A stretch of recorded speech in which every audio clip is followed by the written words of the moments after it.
السلام عليكم، اهلا بيكم في فيديو جديد. لو انت اول مره بتشوف الفيديو ما تنساش تعمل اشتراك في القناه وتفعل الجرس عشان توصلك الفيديوهات اول باول. كمان ما تنساش تشارك الفيديو مع اصحابك لو عجبك الفيديو، وان شاء الله يعجبك الفيديو مقدما.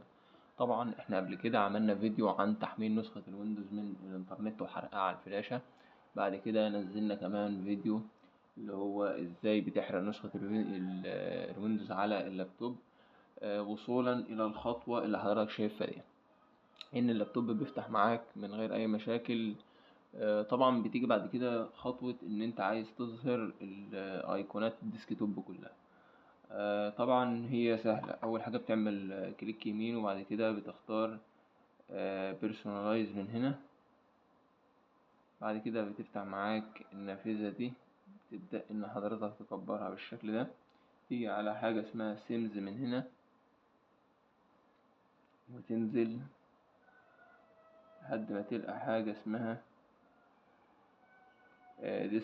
ديسكتوب ايكون سيتنجز. من هنا بتفتحها، تبدأ حضرتك تفعل اي ايقونة حضرتك محتاج تظهرها على الديسكتوب. خلصهم تحديد كده وتعمل ابلاي من هنا وتعمل اوكي. بعد كده بتطلع بتلاقي كل حاجة اتضافت معاك على سطح المكتب. ده كان فيديو ظريف كده، حبيت ان احنا نشاركه معاكم. اتمنى يكون عجبك، وحابب اوصيك بالاشتراك في القناة وتفعيل الجرس عشان توصلك الفيديوهات اول باول.